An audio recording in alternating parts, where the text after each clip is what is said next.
મિત્ર એટલે શું? તમે મિત્ર મંડળ બનાવ્યું, બહુ સારું કર્યું, પણ મિત્ર એટલે શું?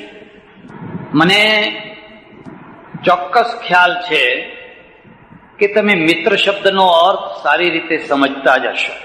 તે છતાં થોડીક વાત મારે આપને કહેવાની છે. તો 4 શબ્દો યાદ રાખજો. જો મિત્ર શબ્દને સમજવો હોય તો 4 શબ્દોને યાદ રાખજો: સગા, સ્નેહી, મિત્ર અને સુહૃદ. આ 4 શબ્દો યાદ રાખજો. સૌથી પહેલો શબ્દ છે સગા. સગા એટલે શું? પશુઓને કોઈ સગું હોય છે, પક્ષીઓને કોઈ સગું હોય છે, માણસોને વધારે સગા હોય છે. અને સગામાંથી સંસાર ઉભો થાય છે. જ્યાં સગપણ નથી, જ્યાં સગા નથી, ત્યાં સંસાર નથી. સગાના 2 ભેદ છે. એક કુદરતી સગા, એક તમારા પોતાના દ્વારા બાંધેલા સંબંધના સગા. કોઈની માતા છે, એ કુદરતી સગપણ છે.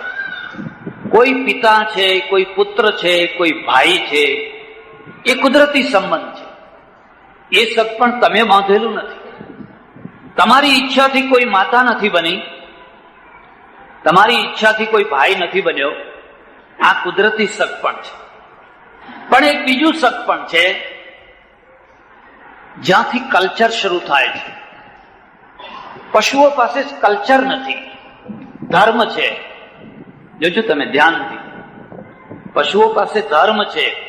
હા, એમની પાસે તિલક નથી, એમની પાસે દેખાવ નથી, પણ ધર્મ છે.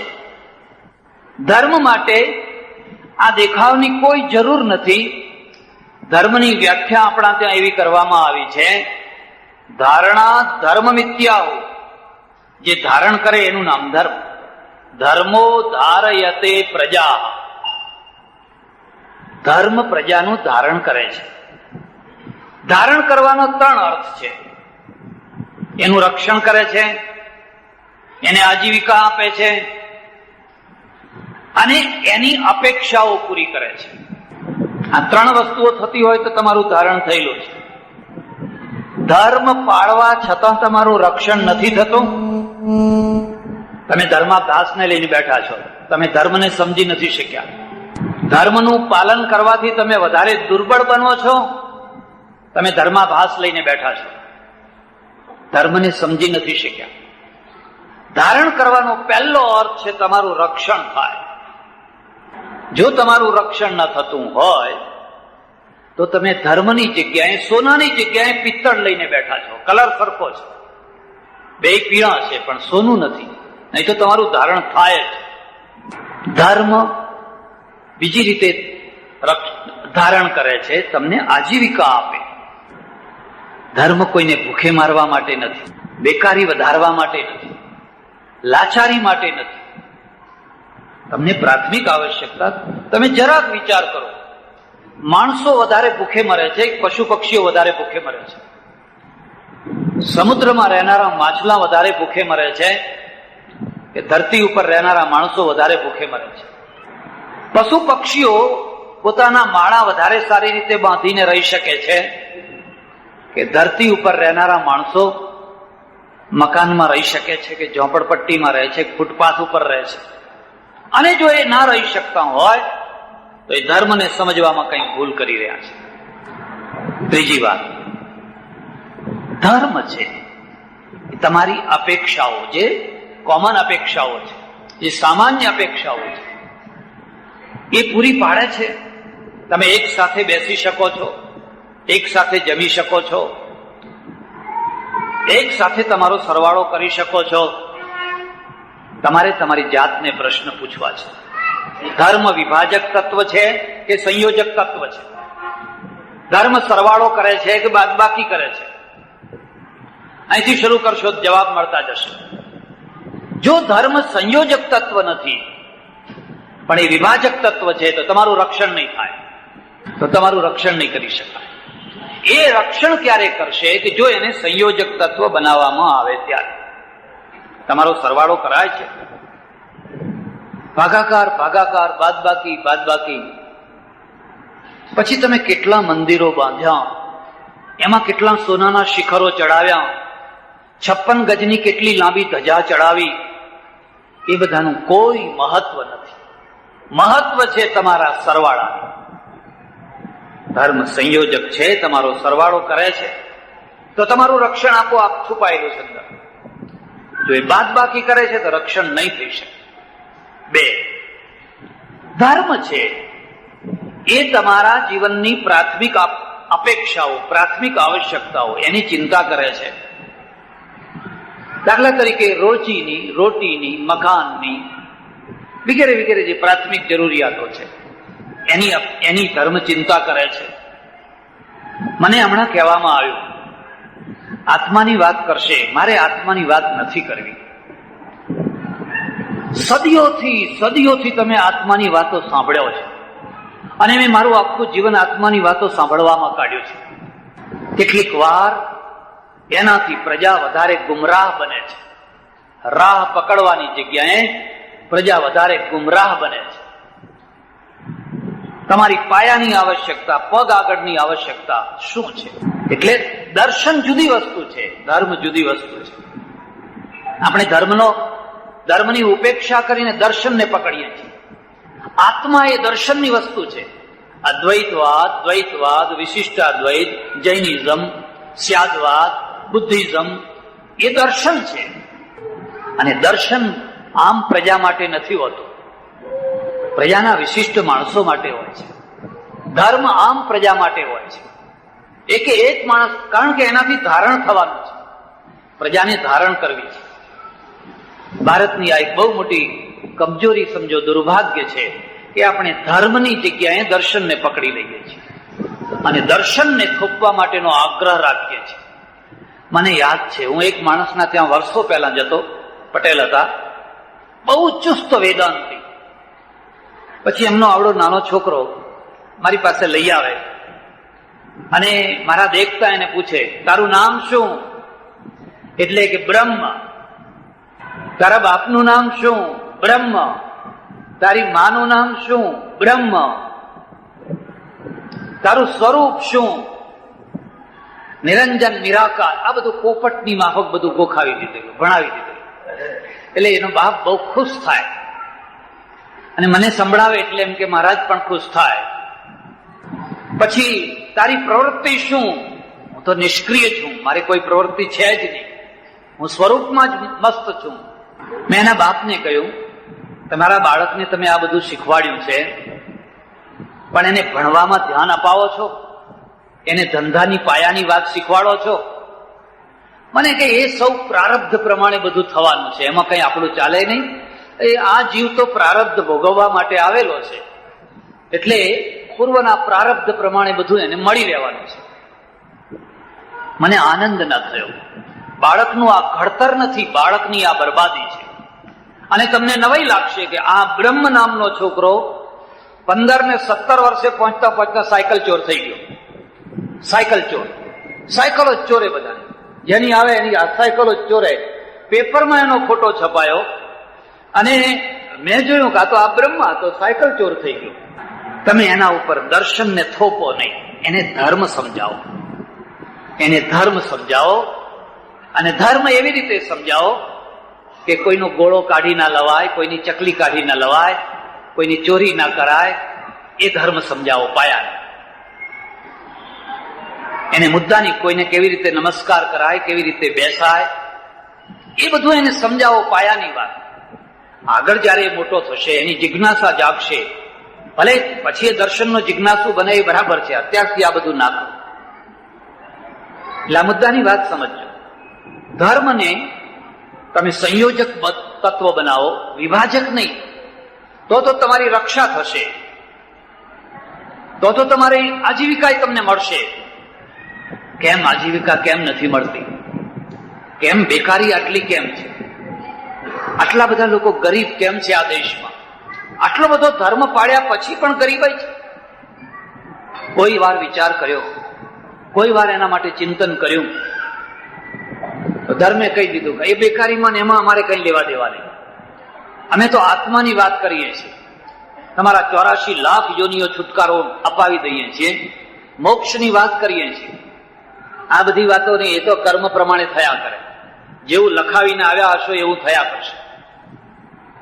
આજ ગુમરાહ છે. ઇઝરાયલ કેમ આગળ આવ્યો? જાપાન કેમ આગળ આવ્યું? ભાંગીને ભૂક્કો થઈ ગયો. અને એક બીજી વાત યાદ રાખજો, બોમ્બાર્ડમેન્ટથી પ્રજા મરતી નથી, તોપોથી પ્રજા મરતી નથી. જો બોમ્બાર્ડમેન્ટથી પ્રજા મરતી હોત ને તો જાપાન મરી ચૂક્યું હોત, તો જર્મની મરી ચૂક્યું હોત, તો વિયેતનામ મરી ચૂક્યું હોત. એટલા બોમ્બ ફેંકાયા, એટલા બોમ્બ ફેંકાયા. ઘણી વાર તો એવું થતું હોય છે કે જ્યાં બોમ્બાર્ડમેન્ટ થતું હોય છે, જ્યાં ગોળીઓ ચાલતી હોય છે, ત્યાં સ્ટીલના માણસો પેદા થતા હોય છે. કારણ કે માટી પગા તો મરી જ જવાના, માટી પગા માટે ત્યાં સ્થાન જ નથી. ત્યાં તો સ્ટીલના માણસો પેદા થશે. જ્યાં કદી બોમ્બાર્ડમેન્ટ થયું નથી, જ્યાં કદી એક ગોળી ચાલી જ નથી, ત્યાં બધા રૂના પોચા માણસો પેદા થવાના, ગાભા જેવા. અહીંથી આડો, અહીંથી આડો, અહીંથી દબાવો, અહીંથી દબાવો. એક તાલી વગાડો જેમ કબૂતર બધા ઉડી જાય. બોમ્બાર્ડમેન્ટથી પ્રજા મરતી નથી, એને એક નવું જીવન મળે છે. હું તો ઈચ્છું કે પ્રજાનું જો ઘડતર કરવું હોય તો 5 વર્ષે, 10 વર્ષે, 15 વર્ષે એને આ અનુભવ થવો જોઈએ. પ્રજા મગજથી મરતી હોય છે, ગોળીથી નહીં. એનું મસ્તિષ્ક મારી નાખો, પ્રજા મરી જશે. અને મસ્તિષ્કની અંદર શું બેસાડી દેશો? નિરાશાવાદ, પ્રારબ્ધવાદ, હતાશાવાદ, પલાયનવાદ, આ બધું બેસાડી દો, પ્રજા મરી જશે. આત્માના નામે મરી જશે, પરલોકના નામે મરી જશે, મોક્ષના નામે મરી જશે, ઊંચી ફિલોસોફીના નામે મરી જશે. ભારતની પ્રજા આ રીતે મરી ગઈ. અહીંયા કેટલા અષ્ટાવધાનીઓ પેદા થયા, કેટલા શતાવધાનીઓ પેદા થયા, કેટલા કેટલા દિવ્ય પુરુષો પેદા થયા. પણ સિકંદર પેદા ના થયો, નેપોલિયન પેદા ના થયો, વાસ્કો ડી ગામા પેદા ના થયો, કોલંબસ પેદા ના થયો. કેમ? ઇતિહાસમાં જો મારું એક પુસ્તક છે, ભારતીય યુદ્ધોનો ઇતિહાસ. મેં યુદ્ધોનું સંકલન કર્યું. કઈ કરતા મારી પ્રજાની આંખ ઉઘડે, કઈ કરતા 3000 વર્ષના યુદ્ધો એમાં મૂક્યા. જુઓ હિન્દુઓ, વાંચો, આંખ ઉઘાડો, તમે કેમ માર ખાધો, આજે કેમ માર ખાઓ છો. મોહમ્મદ બખ્તિયાર નાલંદા પહોંચ્યો. નાલંદાની અંદર 1100 આચાર્યો હતા ભણાવનારા, અને 11,000 વિદ્યાર્થીઓ હતા. 11,000 વિદ્યાર્થીઓ વિદ્યાપીઠના, 1100 આચાર્યો, બીજો સ્ટાફ હશે, નગરમાં રહેનારા માણસો હશે. ખાલી 200 ઘોડેસવારો, માત્ર 200 ઘોડેસવારો. અને 200 ઘોડેસવારોના દ્વારા એને આખી નાલંદા વિદ્યાપીઠને કબજે કરી લીધી. બૌદ્ધ ભિક્ષુઓ જે આચાર્યો હતા, અષ્ટાવધાની, શતાવધાની, ફલાણા, ષડશાસ્ત્ર વાળા, આત્મા અને પરમાત્માની વાતો કરનારા, લાઈનસર બધાને ઉભા રાખ્યા, કાપી નાખ્યા માથા બધાને તલવારથી, કાચ કાચ કાચ કાચ બધાના. અને એશિયાની મોટામાં મોટી લાઇબ્રેરી એને આગ લગાડી દીધી, બાળી નાખી આખી લાઇબ્રેરી. 3 કલાકની અંદર તમારું કલ્ચર બળીને ખાક થઈ ગયું. તમને લાઇબ્રેરી ઉભી કરતા આવડે છે, તમને સોનાના શિખરવાળા મંદિરો ઉભા કરતા આવડે છે, પણ તમારી પાસે બાવડા નથી, રક્ષણ નથી. જરૂર પડે ત્યારે તમે એનું રક્ષણ નથી કરી શકતા. અને એટલે ધર્મ તમારું રક્ષણ નથી કરતો. કારણ કે રક્ષણ કરવાની જે પહેલી શરત છે ને, એ તમે પાલન નથી કરતા. બધા મરી ગયા, મારી નાખ્યા, આખી લાઇબ્રેરી બાળી નાખી. કેમ? કારણ કે બધા શતાવધાની હતા, અષ્ટાવધાની હતા, વેદો મોઢે હતા, દર્શનો મોઢે હતા, પણ કોઈને તલવાર પકડતા નથી આવડતી. પકડતા નથી આવડતી એટલું નહીં, તલવાર ઉપર એલર્જી કરાવી, તલવાર ઉપર નફરત કરાવી, તલવાર ઉપર ઘૃણા કરાવી. અને ઘૃણાના દ્વારા ધર્મ આવ્યો. આપણાથી તો શસ્ત્રો પકડાતા હશે, તો શસ્ત્રો કોણ પકડશે? ગુંડાઓ પકડશે, બદમાશો પકડશે, તો તમે શું કરશો? તમારો મત પૂડો. મધ તૈયાર થાય, કોઈ આવી નીચોઈને ચાલતો થઈ જાય, ચે ચે ચે ચે ચે ચે કરો, ફરી પાછો મધપૂડો તૈયાર કરો, ફરી લૂંટાતા રહો. એટલે આ મુદ્દાને યાદ રાખજો. ધર્મની 3 શરતો છે. ધર્મ રક્ષણ કરે છે, ધર્મ તમને આજીવિકાની ભૂમિકા પૂરી પાડે છે, ધર્મ તમારી સામાન્ય અપેક્ષાઓ, માનવતાની અપેક્ષાઓ પૂરી પાડે છે. આ પહેલી વાત થઈ. મારે એની ચર્ચા વધારે નથી કરવી. મારે જે મુદ્દો કહેવો છે એ છે, પહેલો શબ્દ છે સગા. એટલે માણસોનું જેમ જેમ કલ્ચર વધ્યું એમ એમ એના સગા વધ્યા. તમે અંગ્રેજી ડિક્શનરી જોજો, એમાં આપણા સગાના જેટલા શબ્દો છે એટલા શબ્દો એમાં નથી. છે ભાભી, કાકી, મામી, ફલાણીમાં. જો મને તો પૂરા શબ્દો નથી આવડતા, પણ તમને વધારે આવડતા હશે. એટલા બધા શબ્દો એમની પાસે નથી. કેમ એટલા બધા નથી? કારણ કે એટલા બધા એમના સગપણ નથી. એના સગપણ બહુ સીમિત છે. આપણા સગપણ ઘણા મોટા છે, દૂર દૂર સુધી લાંબા લાંબા સગપણ છે. એટલે આ એક બીજું સગપણ છે. અને આ બીજું સગપણ છે એનો મૂલાધાર લગ્ન સંસ્થા છે. લગ્ન સંસ્થા. પશુઓમાં લગ્ન સંસ્થા નથી. પશુઓમાં દાંપત્ય છે, દાંપત્ય છે, લગ્ન સંસ્થા નથી. નિરીક્ષણ કરજો. આપણા ત્યાં ઘણી વાર લગ્ન સંસ્થા છે, દાંપત્ય નથી.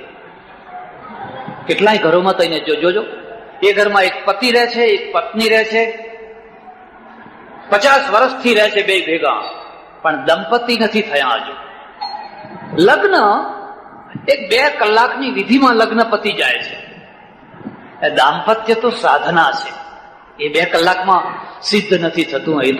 એ તો જીવનભરની સાધના છે. અને સાધનાના 3 પાયા છે: પ્રેમ, સમર્પણ, વિશ્વાસ. હવે આ 2 પતિ પત્ની છે, નથી પ્રેમ, નથી સમર્પણ, નથી વિશ્વાસ.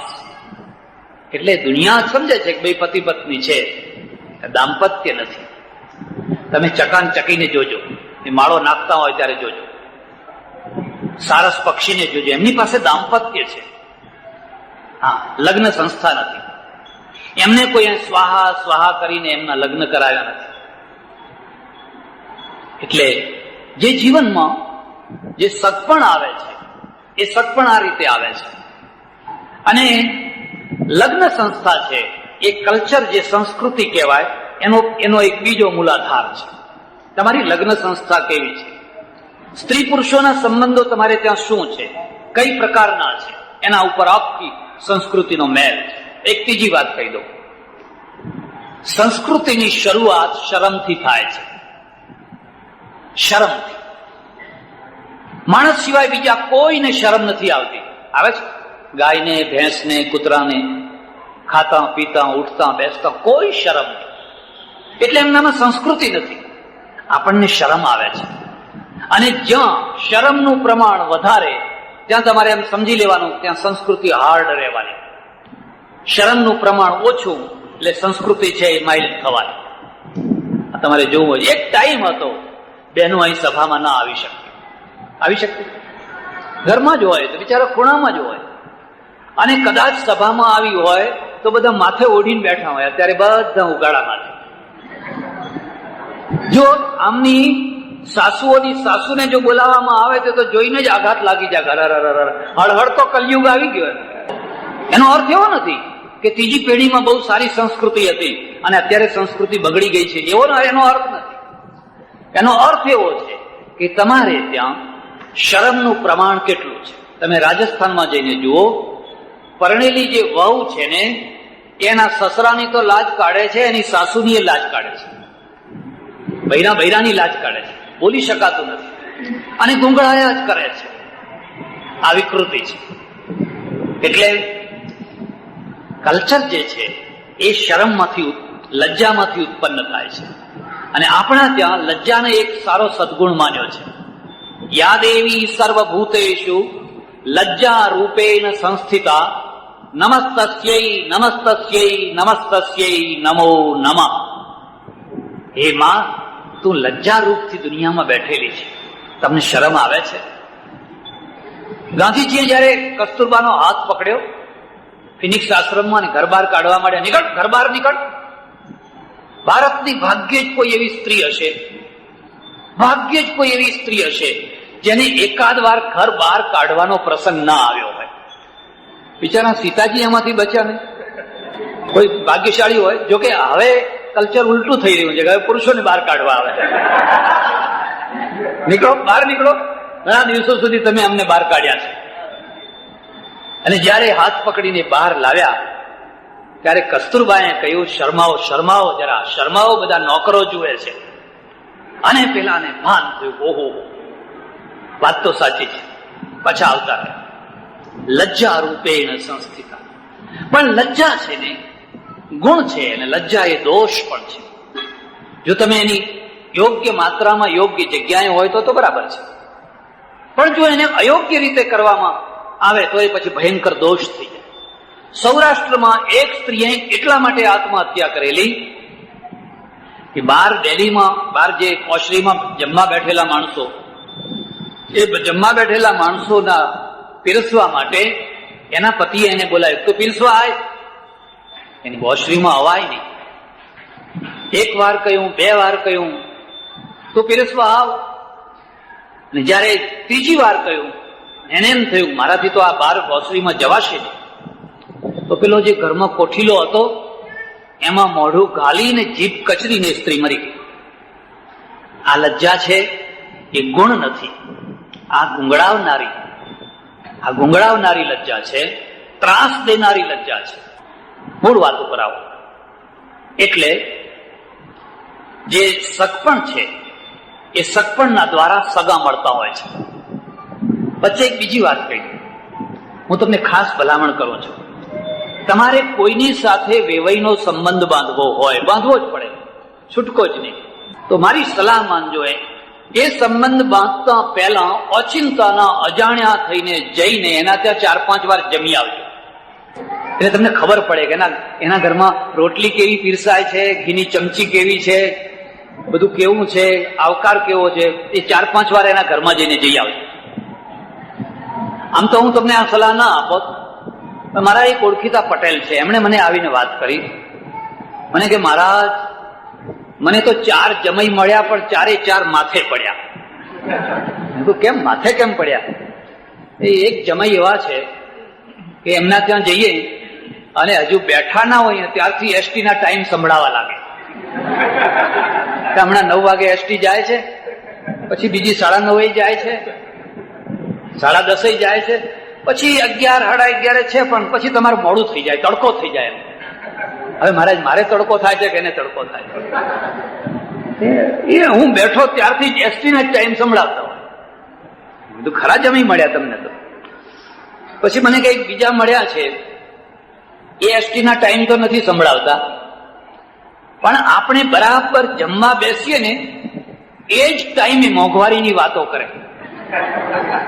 શું ખાય એમ કે આ ઘી 90 રૂપિયે તો ઘી પહોંચ્યું, એમ કે શું ખાય, અને 10 રૂપિયાથી તો કોઈ ઓછું કિલો શાક નથી, શું ખાય. હવે શું ખાય કરતા જાય, મોંઘવારીની બધી વાતો સંભળાવતા જાય. મારે ખાવું કેવી રીતે?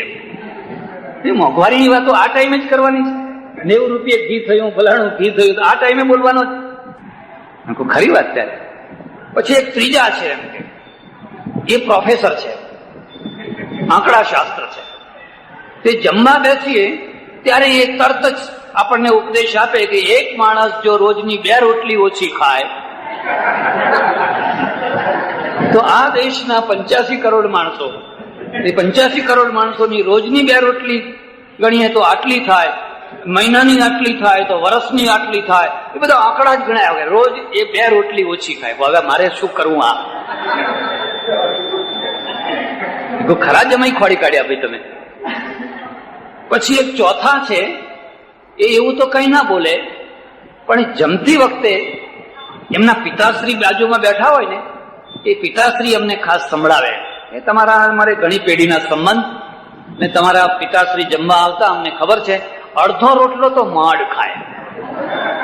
આગ્રહ કરીને મરી જઈએ તો અડધા ઉપર રોટલો લે જ નહીં. હવે મારે શું કરવું? અડધો ખાઈને અટકી જ જવું કે કરવું શું? મારા પૂર્વજોનું ગૌરવ વધારવું કે પૂર્વજોનું ગૌરવ ઉતારવું કે શું કરવું. એટલે હું તમને ખાસ સલાહ આપું છું, સંબંધ તો બાંધવા જ પડશે, પણ એ સંબંધ બાંધતા પહેલા તમે 2-4 વાર એના ત્યાં ઓચિંતાના જઈને જમી આવજો કે એના થોલિયામાં ચમચી કેવી છે, રોટલી કેવી પીરસાય છે, આગ્રહ કરે છે કે શું કરે છે કે શું નથી કરતા. નહીં તો આ પટેલની જે દશા થઈ એ જ દશા તમારી થશે. બીજી વાત કહો, સગા છે એ ઓથ છે, એક ટેકો છે, એક હૂંફ છે, જો સગા થાય તો. પણ મોટા ભાગે એવું નથી થતું હતું.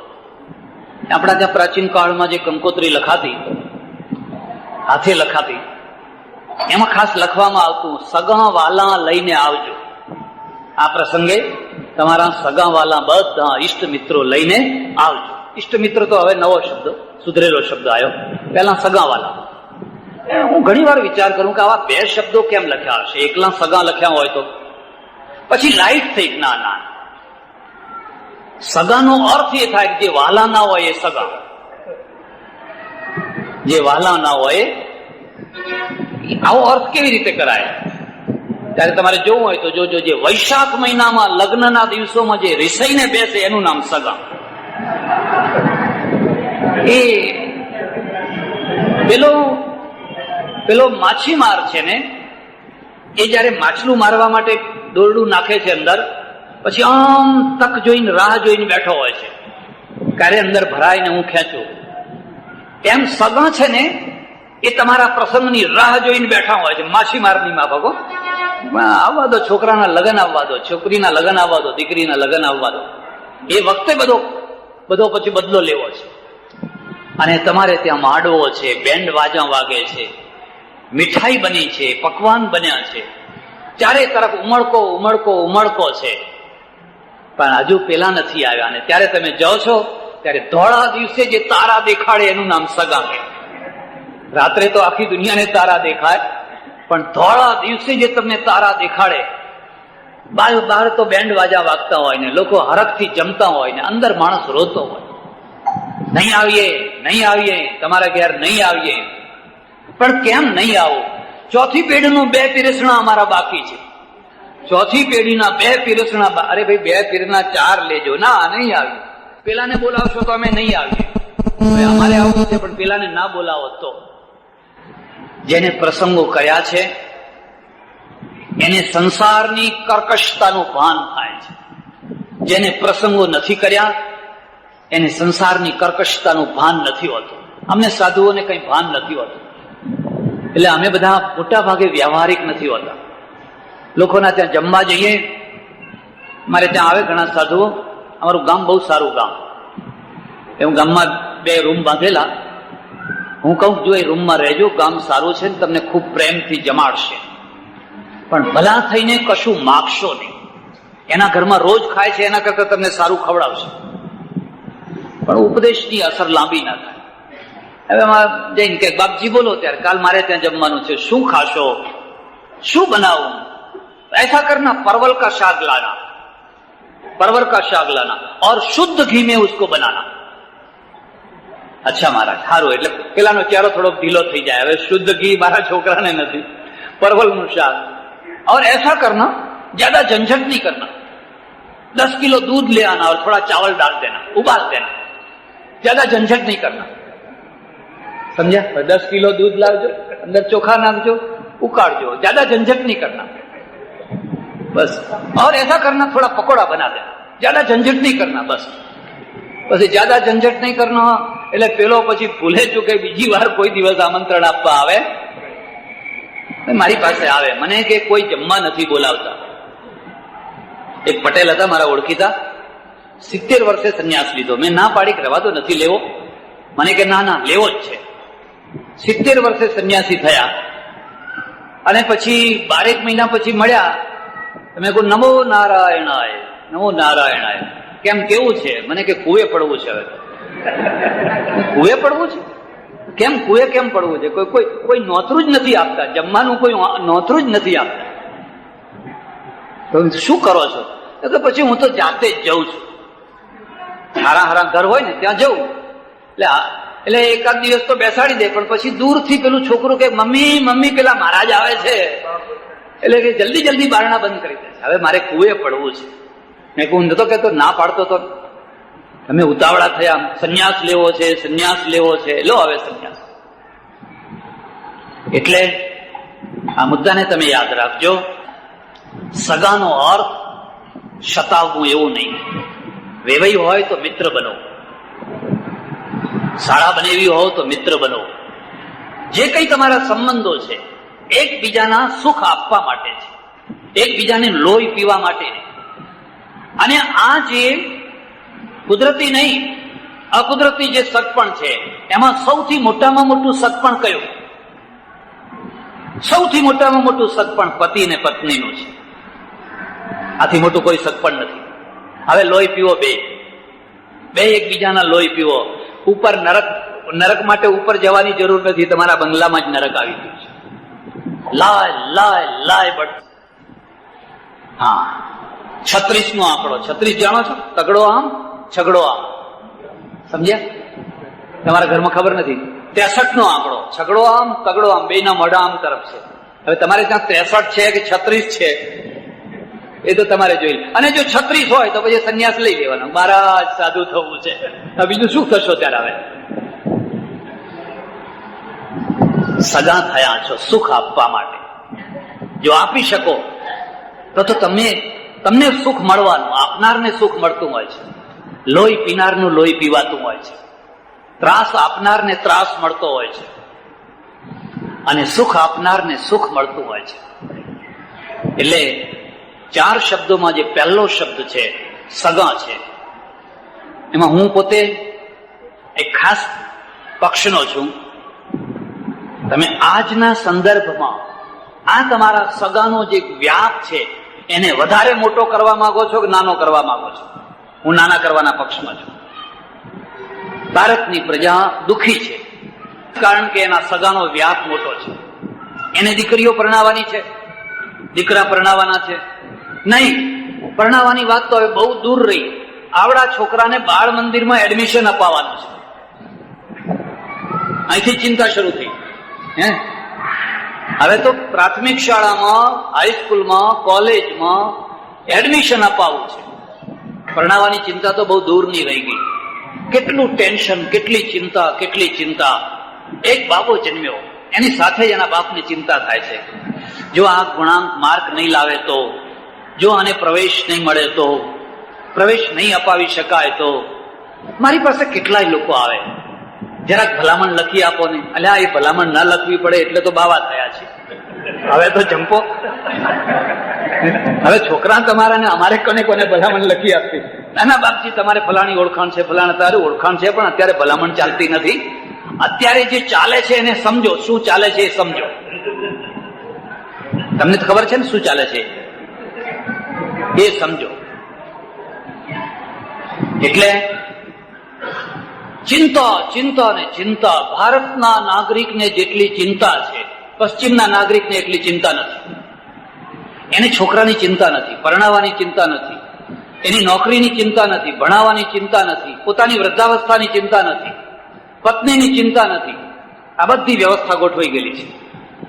અહીં તો દીકરીને પરણાવ્યા પછી પણ ચિંતા છે, પાછી આવશે તો હજુ એને આપવાનું છે. અહીંયા તો સારું હશે. અમારે ચડોતરની તો વાત જ જવા દો. ચલો, એટલે ભારતમાં સ્ત્રીઓ બળી મરે છે, બાળી મૂકવામાં આવે છે. ત્યાં કોઈ બાળી મૂકતા નથી, બળી નથી મરતી, કઈ કારણ નથી. અહીંયા મામેરું કરવાનું છે. મામેરું જેવું તેવું નહીં. આમ અમારે આ 5 ગામના બધા છે ને, આમ થાળમાં ખુલ્લી નોટો રાખે, કડકડતી નોટો. એને લાખનું ભર્યું તો 1.5 લાખનું ભરીશ. પ્રજા મરી જશે. આ તમારા રિવાજો, આ તમારા સંબંધો પ્રજાને મારી નાખશે. મધ્યમ વર્ગના માણસની શું દશા થશે? જેની શક્તિ નથી એની દશા શું થશે? એની જે થતું હોય થાય, પણ આપણે તો કરવું એ કરવું. એટલે હું એને નાનું ઈચ્છું છું. તમારા સંબંધો સીમિત હોય, નાના હોય એટલે એની ઉપાધિઓ પણ નાની. નાનું કુટુંબ હોય એટલે એની ઉપાધિઓ પણ નાની, પણ એની ચર્ચા નહીં કરો. પછી સગા પછી એક બીજો વર્ગ છે, એનું નામ છે સ્નેહી. સંસ્કૃતમાં સ્નેહ શબ્દનો અર્થ તેલ થાય છે, ચિકાસ થાય છે. ચિકાસ થાય છે. આપણા સંબંધો બે પ્રકારના છે, પાણી જેવા લુખ્ખા સંબંધો અને તેલ જેવા ચીકણા સંબંધો. કેટલાકના સંબંધો હોય પાણી જેવા, થોડીક વાર રહે, જરાક તડકો અડે, જરાક હવા અડે એટલે સુકાઈ જાય, ખલાસ. પણ કેટલાકના સંબંધો છે એ સ્નેહ જેવા હોય, તેલ જેવા હોય. એક ડોલકામાં તમે પાણી ભર્યું, ખાલી કર્યું, થોડોક ટાઈમ પાણીની અસર રહેશે, પછી સુકાઈ જશે. એક ડોલકામાં તમે તેલ ભર્યું, તેલ ખાલી કર્યું, પણ એ તેલ સુકાશે. તમારા પ્રત્યે જેને સ્નેહની લાગણી છે, તમારા માટે જેનો જીવ બળે છે, એનું નામ સ્નેહ. મુદ્દાને સમજો. બુદ્ધિનો સંબંધ નથી, બુદ્ધિમાં સ્નેહ નથી, હૃદયમાં સ્નેહ છે. એટલે કેટલીક વાર બૌદ્ધિક સ્વાગત હોય, કેટલીક વાર હાર્દિક સ્વાગત હોય. અર્થ સમજ્યા તમે?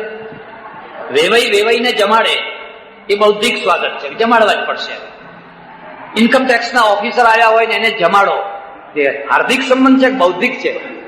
હવે આ જમ જેવો આવ્યો છે, ખવડાવો એટલે સહી કરી આપે, એ બૌદ્ધિક સંબંધ છે. અને બૌદ્ધિક સંબંધમાં ગણિત છે, બધું આખું ગણિત છે. એક હાર્દિક સંબંધ છે. સુદામા કૃષ્ણને તાંદળા ખવડાવે, કે વિદુરાણી છે કૃષ્ણને છોતરા ખવડાવે, એ કયો સંબંધ છે? એ હાર્દિક સંબંધ છે. અને એનું નામ સ્નેહ છે. અને સ્નેહ છે એટલે ભગવાન વિદુરના ત્યાં ઉતર્યા, દુર્યોધનના ત્યાં ના ઉતર્યા. બાકી દુર્યોધનનો મહેલ બહુ મોટો હતો અને દુર્યોધને મેણું પણ માર્યું. મારા ઘેર ના ઉતર્યા, ભીષ્મના ત્યાં ના ઉતર્યા, દ્રોણના ત્યાં ના ઉતર્યા, પેલા શુદ્રના ત્યાં જઈને ઉતર્યા. તમને શરમ ના આવી? મહાભારત વાંચો. ભીષ્મ દ્રોણો પરિત્યજ્ય મામ ચૈવ મધુસૂદન કિમર્થમ પુંડરીકાક્ષ કૃતમ વૃષલગેહ ભોજનમ. તમે વૃષલના ઘેર જઈને ભોજન કર્યું, તમને શરમ નથી આવતી? એ વખતે કૃષ્ણે જે ઉત્તર આપ્યો છે ને, એ ખાસ યાદ રાખવા જેવો છે, ધર્મનો પાયો છે. એમણે કહ્યું, દુર્યોધન, પારકા ઘેર જમવાનું થાય, ભાણું માંડવાનું થાય તો બે કારણે થાય. એક તો એવી દશા બેસી ગઈ હોય, એવી ભૂંડી દશા આવી હોય કે નીચું ઘાલીને ખાવું પડે, બીજો કોઈ રસ્તો નથી, આમ કરીને ખાઈ લેવું પડે, દશા ભૂંડી છે. અને બીજું, એના ઉપર સ્નેહ હોય, પ્રેમ હોય. મારી દશા બેઠી નથી કે હું તારા ત્યાં આવીને ભાણું મારું, હજુ મારી દશા સારી છે. અને મારો ને વિદુરનો પ્રેમ છે એટલે હું એના ઘેર જઈને જમ્યો. મારે ને તારો પ્રેમ નથી, નહીં તો હું તારા ઘેર આવો, વગર બોલાવે આવો, પણ વિદુરના સાથે મારો પ્રેમ છે. ન શુદ્રા ભગવત ભક્તા ચાંત્યજા બ્રાહ્મણા સ્મૃતા. મહાભારત. ન શુદ્રા ભગવત ભક્તા, જે ભગવાનનું ભજન કરે છે એ શુદ્ર છે જ નહીં, એ અંત્ય જ હોય તો પણ હું એને બ્રાહ્મણ કહું. ચાંત્યજા બ્રાહ્મણા સ્મૃતા સર્વ વર્ણેશુ તે શુદ્રા. બધા વર્ણોની અંદર શુદ્ર તો એ છે. યે ભક્તા જનાર્દને, જે જનાર્દનમાં ભક્તિ નથી રાખતા એ જ શુદ્ર છે. તમારા માટે જીવ બાળનાર કોઈ છે? આખી દુનિયામાં કોઈ માણસ છે તમારા માટે હૃદયથી જીવ બાળનાર? તમારો બંગલો મોટો છે, બંગલામાં માણસો ઘણા છે, ફેક્ટરીનો સ્ટાફ છે, ઓફિસનો સ્ટાફ છે, બધું બરાબર છે, પણ હું તમને પૂછું છું, તમારા માટે જીવ બાળનાર કોઈ છે? અને જો તમારા માટે જીવ બાળનાર કોઈ નથી તો તમારા સગા તો છે, વાલા નથી. તમે સગા વાળા માણસ છો પણ વાલા વિનાના માણસ છો. રાત પડી ગઈ હોય, બહાર ગયા છે શેઠ સાહેબ, બહાર ગયા છે. પેલો જે દરવાજાનો ચોકીદાર છે ને એ બેઠો બેઠો જીવ બાળે છે, હજુ શેઠ ના આવ્યા, હજુ શેઠ ના આવ્યા, હજુ શેઠ ના આવ્યા. એ ઊંઘતો નથી.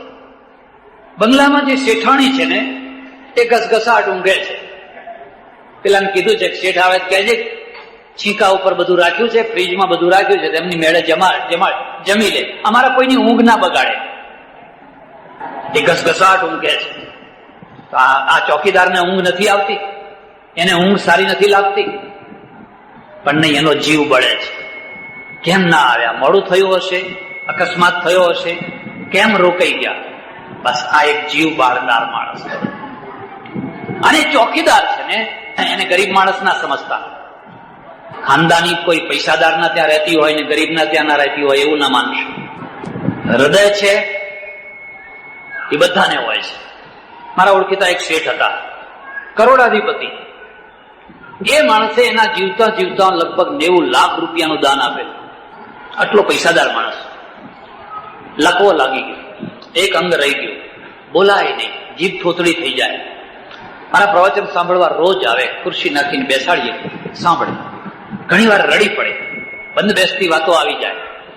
મને ખાતરી છે કે તમારે કોઈ બંધ બેસતી નહીં આવતી હોય. આ બાજુ શેઠાણી બેઠી હોય, આ બાજુ શેઠ બેઠા હોય. એ માણસે કદી ચાવી શેઠાણીને ના આપી, એના ડ્રાઈવરને ચાવી આપે. પોતે તો કબાટો ઉગાડી ના શકે એટલે અહીં બાંધી રાખે ચાવીનો ઝુમખો.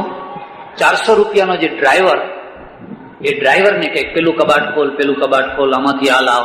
એમાં હીરા, માણેક, સોનું, ચાંદી, શેર, પૈસા વગેરે વગેરે વગેરે શું ના હોય. કદી એને શેઠાણીને ચાવી ના આપે. પેલો ઊંઘ્યો હોય તો ઘણી વાર પેલી શેઠાણી લેવાનો પ્રયત્ન કરે, ખેંચવાનો, એટલે હું કરીને આમ દબાઈ દે હાથ પાછળ. શું કારણ છે? જે સ્ત્રી અર્ધાંગીની થઈને, પત્ની થઈને આવી, એ પતિનો વિશ્વાસ ના મેળવી શકી. જે માણસ ઉતરતી જ્ઞાતિનો છે અને નોકરી કરવા આવ્યો છે અને એ શેઠનો વિશ્વાસ મેળવી શકે, એનું શું કારણ છે? કારણ કે આ પત્ની જયારે આવીને તે દિવસથી જ બધું પિયર ભેગું કરવા માંડ્યું.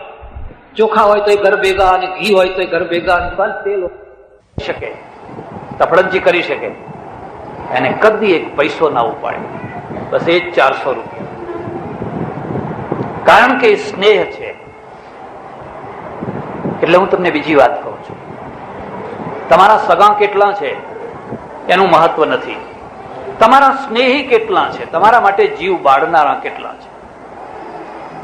તમારો છોકરો છે, તમારા માટે જીવ બાળે છે. મારા બાપા એમના માટે સ્વેટર લઈ જવું, આ શિયાળો આવ્યો એમના માટે શાલ લઈ જવું, એમને ફલાણી ચીજ ભાવે છે એમના માટે ફલાણી ચીજ લઈ જવું. ના, કઈ નહીં. બેસતા વર્ષના દિવસે મળવા નથી આવતો, બેસતા વર્ષના દિવસે નમસ્કાર કરવા નથી આવતો. બીજે બધે જાય છે, પાછો બધે જાય છે, પણ અહીં નથી આવતો. અને તમને રહી રહીને અંદરમાં એક હૂક લાગશે, એક દુઃખ થશે. છોકરો મારો નથી, ફલાણા મારા નથી, ફલાણા. મારે વૃદ્ધાશ્રમમાં આવીને તમે કોઈ વાત આ બધા વૃદ્ધોના ઇન્ટરવ્યુ લેજો, તમને ખબર પડશે એ વૃદ્ધાવસ્થામાં રહેનારા માણસો આંતરિક રીતે કેટલા દુઃખી હોય છે. આ બીજી વસ્તુ થઈ. એક ત્રીજી વસ્તુ છે, એનું નામ છે મિત્ર. મિત્ર એટલે શું? સગા, સ્નેહી, મિત્ર, સુહૃદ. આ 4 શબ્દો યાદ રાખવાના છે. મિત્રનો અર્થ થાય છે સમકક્ષ, તમારી સમાન ઉંમરના, તમારા સમાન આર્થિક ધોરણના, તમારી રીતે સમાનતા હોય, સમકક્ષ હોય. અમારે ત્યાં નીતિશાસ્ત્રમાં લખ્યું છે, યયોરેવ સમમ વિત્તમ, યયોરેવ સમમ કુલમ, તયોર મૈત્રી વિવાહશ્ચ નતુ પુષ્ટ વિપુષ્ટયો. તમે ગરીબ હો તો કદી પૈસાદારની મૈત્રી ના કરશો. સુદામાએ કરી હતી, પણ કદી પગ નતો મૂકતો. એની પત્ની એને રોજ કોચિંગ કરતી હતી, જાઓ દ્વારકા જાઓ, દ્વારકા જાઓ, દ્વારકા જાઓ, કૃષ્ણની પાસેથી લઈ આવો, કંઈક આપણું ઘર ચાલે. સુદામાએ કહ્યું, અમે સાથે ભણેલા, એ વાત સાચી. આજ હું ઝૂંપડામાં રહું છું, એ સોનાની દ્વારકામાં રહે છે, પણ હું એના ત્યાં નહીં જાઉં. પેલી પાછળ પડેલી, જાઓ જાઓ જાઓ. હું તમને સલાહ આપું છું, ગરીબ દશા હોય અને કોઈ ભાઈબંધ મિત્ર હોય પૈસાદાર, એના ત્યાં જશો નહીં, વારંવાર જશો નહીં.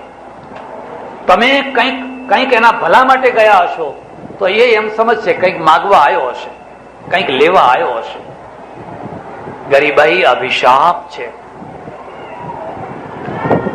એને તો અયાચકતામાં જ શાપ મુક્ત કરી શકાય. સુદામાએ કરી, હું ગરીબાઈમાં રહીશ, લાંબો હાથ નહીં કરું. બહુ એની પત્ની પાછળ પડી, તમે જતા નથી, જતા નથી, જાઓ જાઓ જાઓ, સોનાની દ્વારકા જાઓ. એને કહું, જઈશ ખરો, આપવા જઈશ, લેવા નહીં જવું.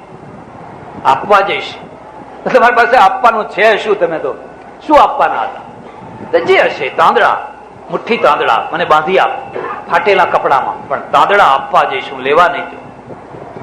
કેટલી મોટી ખુમારી! અહીં તો તમે જુઓ ને, સવારથી સાંજ જરા દીવાસળી આપજો, જરા લાઇટર આપજો, જરા બીડી આપજો. આ બહેનો બધા થોડીક હળદર આપજો, મહેમાન આયા થોડુંક દૂધ આપજો. બસ હવે વાટકી ફરતી જ હોય જયારે જુઓ. અને પછી આપવાનું ભૂલી જાય પાછા. પાછું ભૂલી જાય. એમ નહીં કે આપણે લાવેલા આપ્યા. એક વાર મનમાં નક્કી કરો કે નથી માગવું, ચલાવી લેવું છે. તમે નક્કી કરો, જુઓ કેટલું સરસ ચાલે છે. પણ જ્યાં આદત પડી ગઈ બસ એટલે આપજો આપજો આપજો આપજો. પેપર આવ્યું તમારે ત્યાં? જરા પેપર વાંચવા. પણ અમે હજુ વાંચ્યું નથી. હવે તમે વાંચો કે ના વાંચો, અમે લઈ જવાના સવારથી હા જુદી. આ કોડીના માણસો હોય છે. 1 કરોડનો માણસ, સુદામા કરોડનો છે, ગરીબ છે પણ કરોડનો છે. અને કૃષ્ણના ત્યાં ગયા, ચિંતરે હાલ થઈને તાંદડા આપીને આવ્યા, કશું માગ્યું નહીં. અને કૃષ્ણ કોનું નામ કહેવાય? વગર માગે આપે એને કૃષ્ણ કહેવાય. આજે તમે સમૃદ્ધ છો, આજે લક્ષાધિપતિ થઈ ગયા, કરોડાધિપતિ થઈ ગયા. હવે તમે એવી ઈચ્છા રાખો, કોઈ મારા ગામનું કોઈ ફલાણું કોઈ આવે તો 5 પૈસા આપીએ. નહીં, યાદ કરો તમારા હાલા કોણે ગાયા હતા. એ ફોઈને યાદ કરો, એ બેનને યાદ કરો, એને જઈને સાડી આપી આવો. તમારે ત્યાં માગવા આવે ત્યારે તમે આપશો. તમને એકડો કોણે ઘૂંટાયો હતો? એ પ્રાથમિક શાળાના શિક્ષકને યાદ કરો. આજે રિટાયર્ડ થઈને વૃદ્ધાવસ્થામાં કોઈ જગ્યાએ હોય તો જાઓ, એને કંઈક આપો, સામે ચાલીને આપો. આ લાઈને વરગાડનાર તમને કોણ હતું? આ મોડાસા બતાવનાર કોણ હતું? અહીંયા ઓટલો આપનાર કોણ હતું? ધંધે વરગાડનાર કોણ હતું? એ પાછળ રહી ગયા, તમે આગળ નીકળી ગયા. સારું થયું, પણ હવે એને યાદ કરો. તો તમે કૃષ્ણ છો, તો તમારી ખાનદાની છે. પણ હવે પેલી બિચારી હાલા ગાનારી બેન કોઈ વાર આવે, કોઈ આજુબાજુની કોઈ તમને રમાડનારી કોઈ આવે, ઓળખો છો કે ના? ઓળખાણ નથી પડતી. હશો કંઈક હશે. કેમ કઈ કામે આયા તો? ના, કશું કામે નતા આયા. સારું, ત્યારે જાઓ, આવજો. કૃષ્ણની આ મહત્તા છે. આપવાનો ટાઈમ આવે ત્યારે મન ભરીને આપવાનો. અને આપનાર કૃષ્ણને કદું ઓછું ના થયું. સુદામાની મહિમા છે કે કૃષ્ણના આપેલાને એને કદી ભોગવ્યું નહીં. પેલી ગોરાણીને કહી દીધું, લે હવે હાથ માળની હવેલીમાં હિંચકા ખા, તારે જેટલા હિંચકા ખાવા હોય એટલા ખા, મારે આ 7 માળની હવેલી ના જોઈએ. મહાનતા છે. એટલે મિત્ર છે. મિત્રનો અર્થ શું છે? સમકક્ષ. તમારી સાથે ભણેલા માણસો હોય, ધંધાના હોય, સાથે રહેતા હોય ને મૈત્રી બંધાઈ હોય. તો મૈત્રી શા માટે? શું જરૂર છે? શું આવશ્યકતા છે?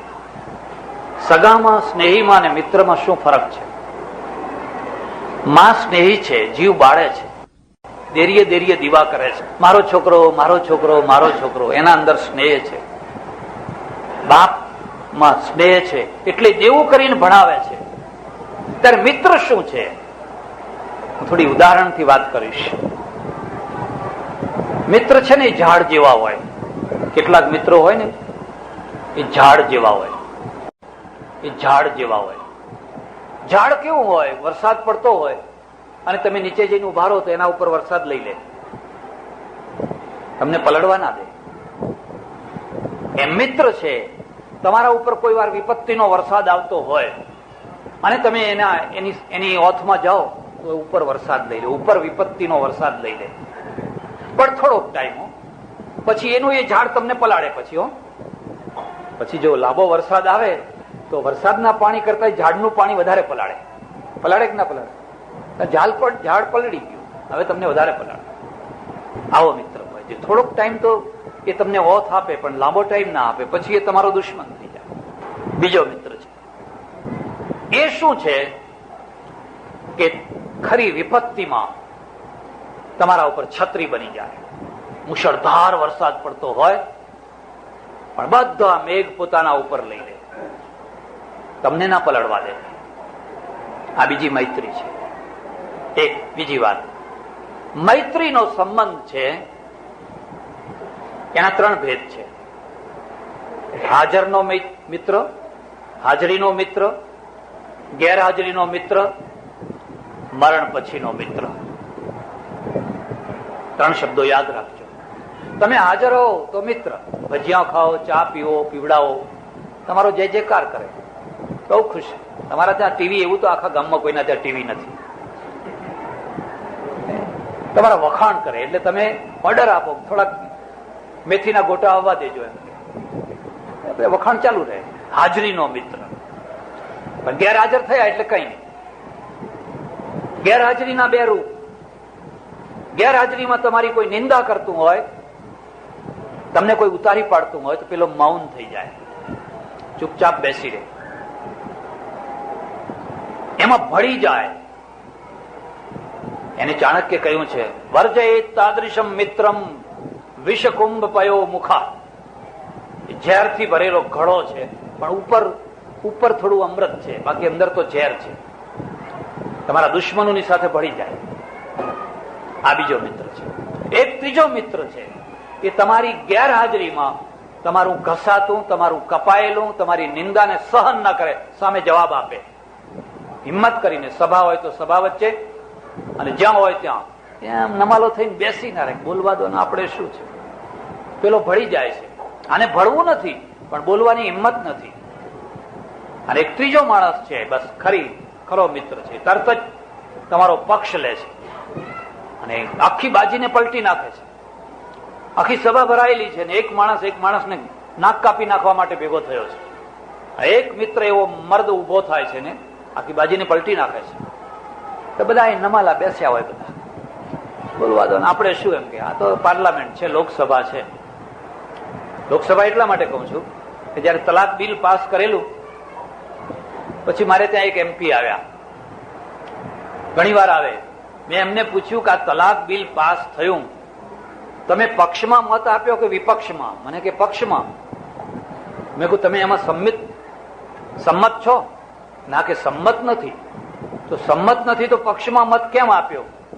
મને કે એ તો એવું ને કે આપણે આપણું કેરિયર, ભવિષ્યનું કેરિયર જો સાચવવું હોય તો મત આપવો પડે. તમારે તમારું કેરિયર સાચવવું છે કે આખા દેશનું કેરિયર સાચવવું છે? બેનો ભેદ સમજાયો? વ્યક્તિનું કેરિયર સાચવવું છે, દેશ પડે ચૂલા, દેશ જાય ખાડામાં.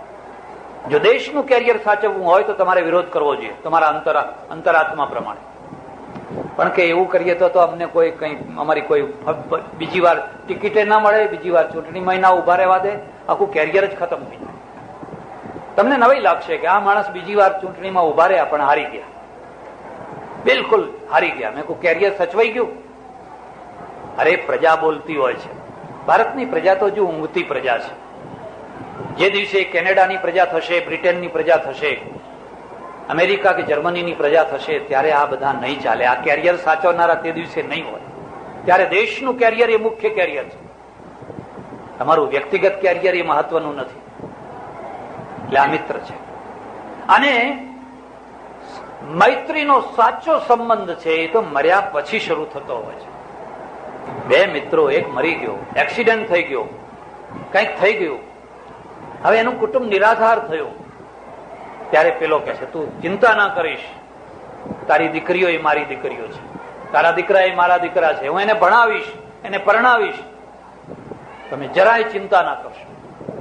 ત્યારે એમ સમજવાનું કે આ એક મર્દ માણસ છે. અને હું તમને ભલામણ કરું છું, 1000 બાયલાઓની ભાઈબંધી કરવી તાલીઓ પાડનારાની, એના કરતા એક મર્દની ભાઈબંધી કરજો. આ તો બધા તાળીઓ પાડીને ખસી જવાના ખરા ટાઈમ. એક મર્દ માણસ હશે અને જો મિત્ર બન્યો હશે તો એ જેલમાં જવાના દિવસોમાં તમારી સાથે હશે અને ફાંસીએ ચડવાના દિવસોમાં સાથે હશે.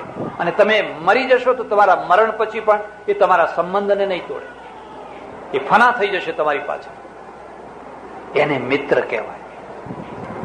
મિત્ર એસા કીજીએ જો ઢાલ સરીખા હોય, સુખ में પાછે પડ રહે, દુઃખ में આગે હોય. કવિએ ઉપમા આપી છે ઢાલ જેવી.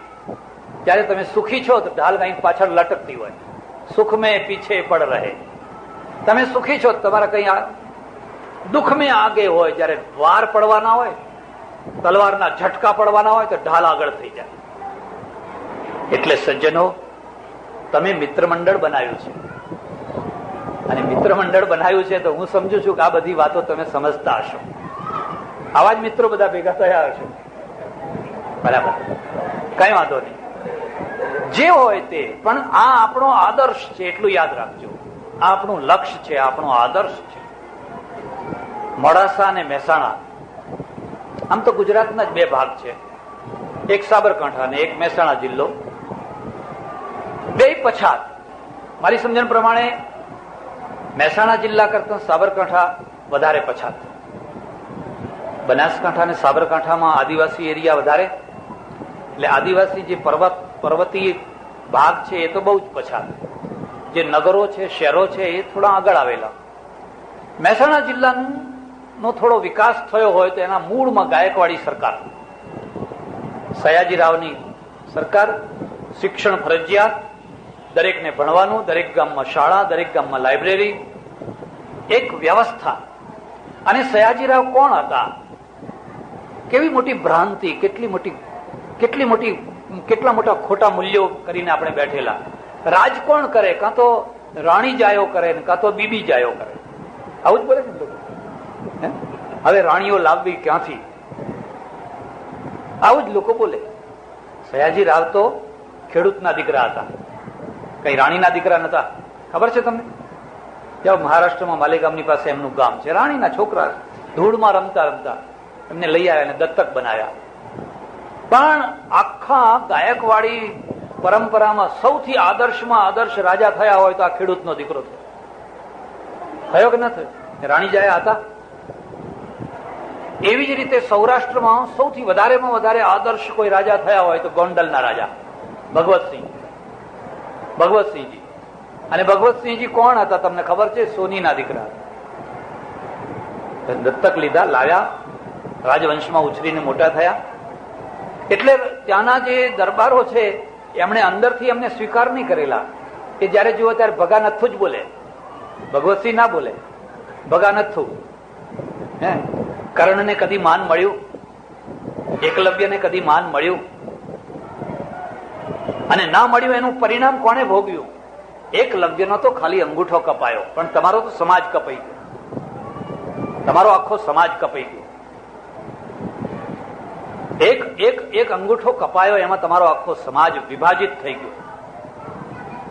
તમે કેમ સરવાળો ના કરી શક્યા? એકલવ્ય વત્તા કર્ણ વત્તા અર્જુન, ત્રણ દ્રોણાચાર્યને 3 શિષ્યો મળવાના હતા. એ 3ની જગ્યાએ એક જ શિષ્ય કેમ રાખ્યો? આ કલ્ચર આવી સંસ્કૃતિ. સરવાળો કરે એ સંસ્કૃતિ, ભાગાકાર કરે એ સંસ્કૃતિ. અને હજુ તમારે ભાગાકાર કરવા છે, હજુ તમારે બાદબાકીઓ કરવી છે. વિનાશ સિવાય કશું હાથમાં નહીં આવે. એટલે મહેસાણા જિલ્લા, અને ઘણાને ખબર નહીં હોય, મહેસાણા મેસાજી ઠાકોરે વસાવેલું. મૂળમાં આખા પ્રદેશની વસ્તી ઠાકોરોની. પટેલો પાછળથી આવ્યા. પટેલો આવ્યા પંજાબમાંથી. કળ ભાગમાંથી આવ્યા એ કડવા કહેવાયા, લવ ભાગમાંથી આવ્યા એ લેવવા કહેવાયા. પાછળથી લોકોએ જોડી દીધું કે રામચંદ્ર ને 2 દીકરા ને તે કુશના કડવા અને લવના. ઇતિહાસને કઈ લેવા દેવા નથી.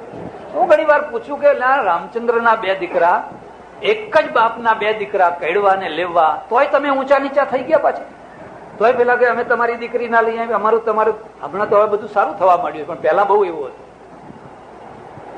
પંજાબમાં, પાકિસ્તાનમાં જે તક્ષશિલા ભાગ છે એની બાજુમાં પરગણા છે. જેમ ચુવાડ, વઢિયાર, પાટણવાળા પરગણું છે, એમ કળ નામનું પરગણું છે, લવ નામનો પરગણું છે. ત્યાંથી આ મૂળની જાટ પ્રજા, રાજકીય અત્યાચારો થયા અને એમાંથી ભાગતી ભાગતી ભાગતી અડાલજની વાવે આવી અને અડાલજથી પછી વેચી ગઈ. એટલે જે લવ પરગણાની પ્રજા હતી એ લેવવા કહેવાયા. સંસ્કૃતમાં એને લવવાલ, કડવાલ, અગ્રવાલ, મારુવાલ. મારવાડીઓની આજે પણ એવી અટક છે. પણ અપભ્રંશ થતા થતા પછી કડવા અને કડવાનું કરી દીધું કડવા. એટલે આ કડવા ક્યાં છો? મીઠા છો ને કેવી રીતે કડવા કડવા? આ કડવા કડવાલ આ બે પ્રજા પછી આવી. પહેલા ઠાકોરોની વસ્તી, મેષાજી ઠાકોરે વસાવેલું, પછી પટેલો આવ્યા, સિદ્ધરાજ જયસિંહના વખતમાં બ્રાહ્મણો આવ્યા, અવધિશ સહસ્ત્ર, ઉત્તર દિશામાંથી 1000 બ્રાહ્મણો બોલાવ્યા, અવધિશ સહસ્ત્ર. એમ ક્રમે ક્રમે ઉત્તરની પ્રજા દક્ષિણમાં આવી, ઉત્તરની પ્રજા દક્ષિણમાં ફેલાતી ગઈ. એટલે મહેસાણા જિલ્લો અને મહેસાણા જિલ્લામાં જે ગાયકવાડી સ્ટેટ, એના કારણે થોડું શિક્ષણ વગેરેના કારણે એનો વિકાસ થયો. એ કુટુંબો આવીને બધા મોડાસામાં વસ્યા. કોઈ ડોક્ટર, કોઈ વકીલ, કોઈ ઉદ્યોગપતિ, કોઈ વેપારી, કોઈ કઈ કોઈ કઈ કોઈ કઈ. પણ અહીંયા આપણે બધા છિન્ન ભિન્ન થઈને રહીએ એના કરતા એક મિત્ર મંડળ બનાવીએ. અને મિત્ર મંડળનો ઉદ્દેશ શું છે? બસ મૈત્રી. 12 મહિને એક વાર મળીએ. મારી તમને ખાસ સલાહ છે, એકાદ જમણવાર એવો કરવો કે બધા લોકો ભેગા મળીને જમે. જમવાનો આનંદ છે, એમાં સમૂહ જમવાનો તો ગજબનો આનંદ છે. આ બધા છોકરાઓ બહેનો, એમના ચહેરા ઉપર આજ તેજ કેમ છે? કઈ લાડવા ઘરમાં નથી મળતા એવું નથી. કઈ લાડવા ઘરમાં આવે તો અત્યારે તો બહુ એ થઈ ગયું, કોઈ છોકરા તો હવે ખાવાય તૈયાર નથી. પણ આજે જે એમના ચહેરા ઉપર આનંદ અને તેજ છે ને, એ સમૂહ ભોજનનો છે, એક સાથે બધા બેસવાની. એટલે મેં કહ્યું આ બધા ગામ બોલો, આ કયા ગામના આવે છે ને એને છોકરાને એનું ગામ તો યાદ રહે. તો સજ્જનો, અહીંયા મિત્ર મંડળ, મહેસાણા મિત્ર મંડળ બનાવવામાં આવ્યું. અને મારો અનુભવ છે, મારી વાત ઉપર વિશ્વાસ કરો કે ના કરો, પણ ખેડા જિલ્લો અને મહેસાણા જિલ્લો, આ બે જિલ્લાની અંદર મેં જેટલું સાહસ જોયું છે એટલું બીજા જિલ્લામાં નથી જોયું. અમારે ખેડા જિલ્લામાં આવો, ચડોતરમાં એક ઘરનું એક માણસ, કોઈને કોઈ માણસ પરદેશમાં પહોંચ્યું જ હોય. પટેલ જ ખાલી હો, બીજી કોમ નહીં, વાણિયા નહીં, બ્રાહ્મણ નહીં, ક્ષત્રિયો નહીં, ફલાણા નહીં, ફલાણા નહીં, સાહસ જ ના કરી શકે. એ અહીંને કંઈક નોકરી ખોરતા હોય, કંઈક અહીંને કંઈક ગમે ત્યાં જેમ તેમ જીવી ખાતા હોય. ને પેલો માણસ છે ને એ ઊંચા નીચો થાય, આ કરે. હમણાં એક છોકરો મારી પાસે આવ્યો, મને કે બાપજી અમેરિકા જઉં છું, આશીર્વાદ આપો. મેં કહ્યું તારે બ્લડ રિલેશન છે, કેવી રીતે જાય છે? મને કે બ્લડ રિલેશન નથી. તો તને વિઝા કેવી રીતે મળ્યા? વિઝા તો આપતા નથી. મને કઈ બધું પૂછવા જેવું નથી. 70,000 કડદો કર્યો છે. 70,000. 70,000 તું લાવ્યો ક્યાંથી? બધી જમીન ગીરો મૂકી દીધી. એટલે આ જમીન ગીરો મૂકી દીધી ને પેલા એરોડ્રામ માંથી પાછા કાઢશે તો તારી દશા શું થશે? મને કે એના વિના કોઈ છૂટકો નથી બાપજી. જો હું અમેરિકા નહીં જાઉં અને આ દેશમાં પડ્યો રહીશ તો મારું કોઈ ભવિષ્ય નથી. કેટલું મોટું સાહસ. તો મેં કહ્યું તે કર્યું શું? તો કે અટક બદલી નાખી. પેલા અમેરિકન એમ્બેસી વાળા છે ને, પટેલ અટક જુએ એટલે કાગળ ફેંકી દે. આ બધા નામ ચીન એટલે કાગળ કાઢી નાખે. એટલે મેં મારી અટક બદલી નાખી. મેં તો શું અટક કરી? કે દેસાઈ અટક કરી દીધી. દેસાઈ અટક કેવી રીતે કરી? કે મારા પિતાનું નામ દેસાઈ છે, એટલે દેસાઈ ભાઈની જગ્યાએ ભાઈ ઉડાડી દીધા અને દેસાઈ કરી દીધા. દાદાનું નામ દેસાઈ. હવે માનો કઈ ધર્માભાઈ બેઠા છે, એમના છોકરાના છોકરો આગળ અટક લખી દે ધર્મા, એટલે અટક ધર્મ થઈ જાય. આ ખોજાઓની અટક એવી જ છે ને બધી. એમ રવજી. પછી મારી અટક બદલી નાખી ને પાસપોર્ટ વાળા સાથે 70,000 કડદો કર્યો છે. પેલા બધા જમવાના ઉતાવળા થયા છે. અહીંથી નહીં. તો આ ખરેખર પહોંચ્યો.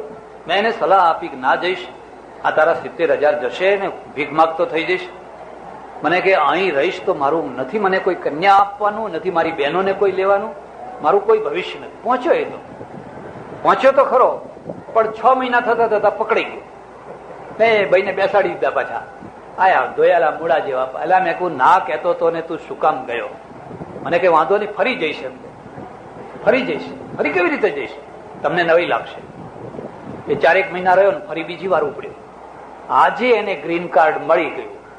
હવે ગ્રીન કાર્ડ મળી ગયું એટલે જયારે એ પાછો આવ્યો એટલે લાઈન લાગી દીકરીઓ આપનાર.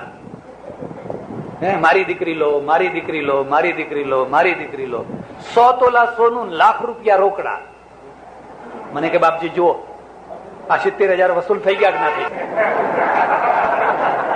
જો હું અહીંનો અહીં રહ્યો હોત તો હું ઘર ઘર ફરીને કહત કે તમારી દીકરી આપો, ને મા બાપ તો કોઈ આપવાનું નતું.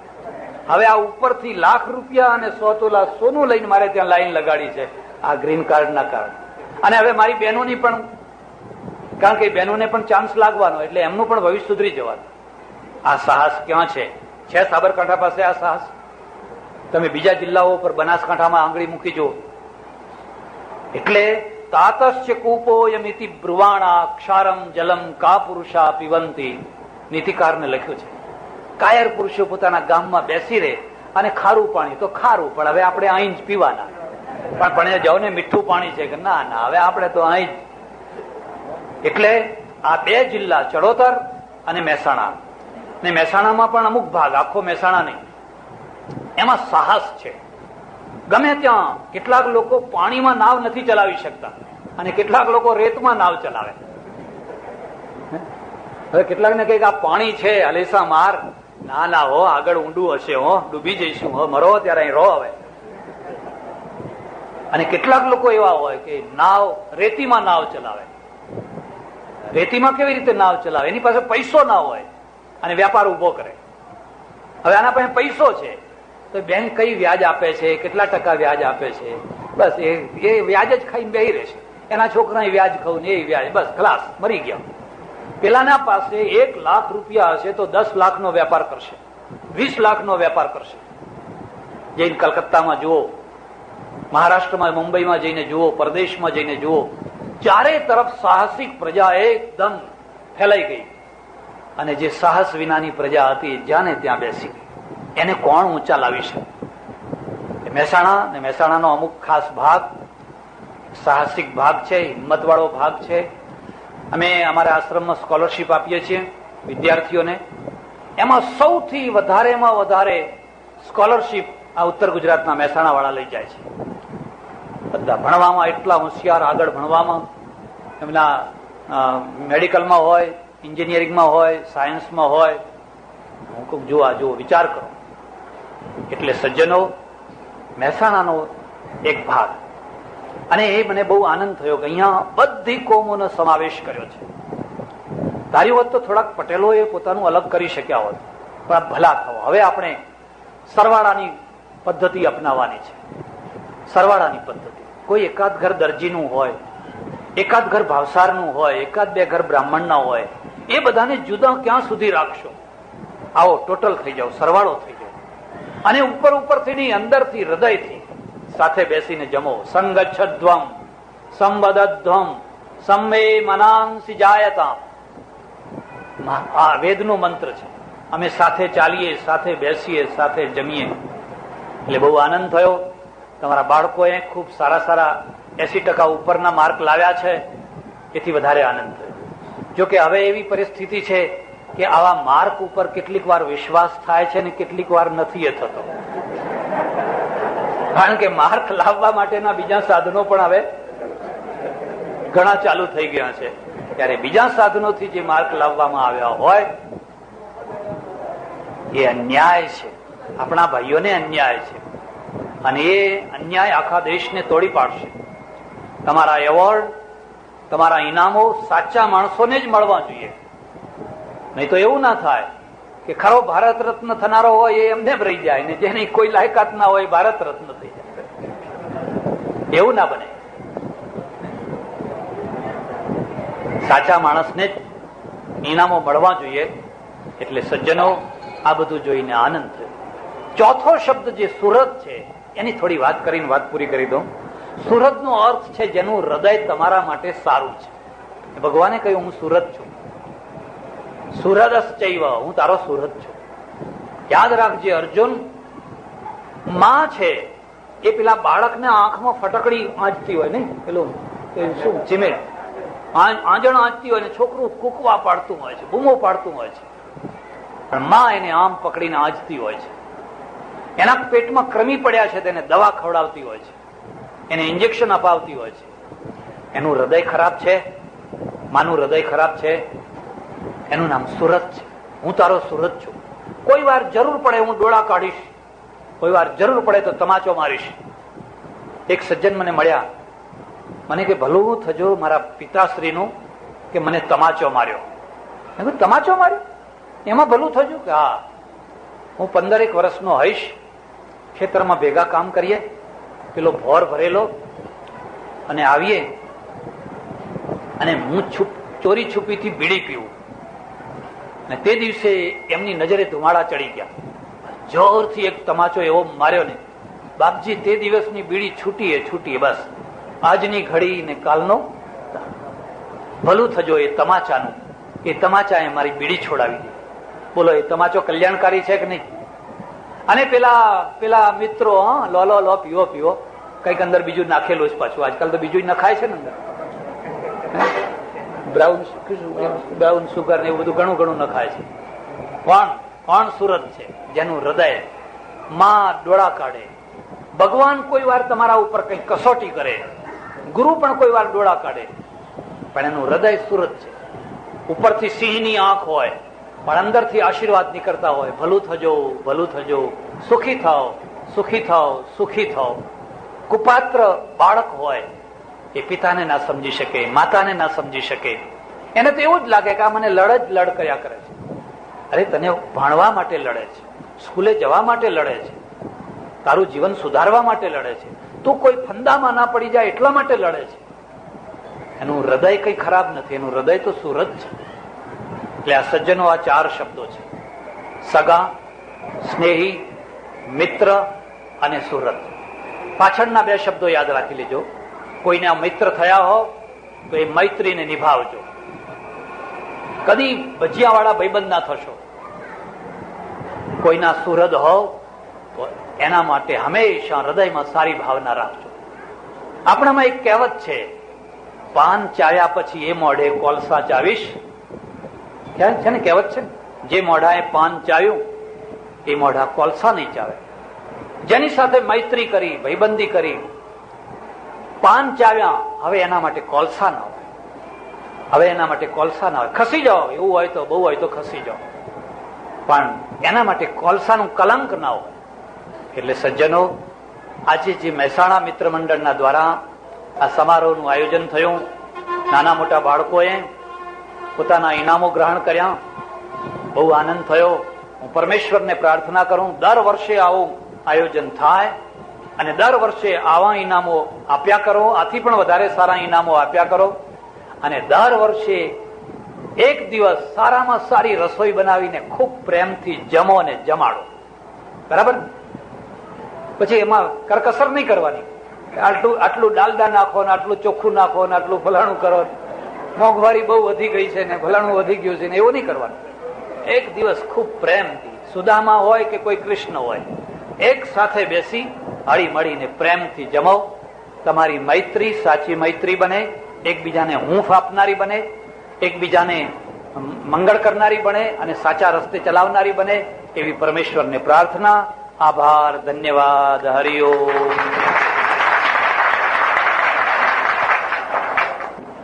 પૂજ્ય સ્વામીજીની ધર્મ અને સમાજમાં ક્રાંતિ જગાડનારી જુદા જુદા વિષયો ઉપર 200 ઉપરની કેસેટો છે, જેવી કે ઉપનિષદો ઉપર 22, તુલસી રામાયણ ઉપર 14, શ્રી કૃષ્ણ ચરિત્ર ઉપર 11, ગીતા ઉપર 30, સંત ચરિત્ર ઉપર 19 તથા જુદા જુદા વિષયો ઉપર 100 કરતા વધારે કેસેટો છે.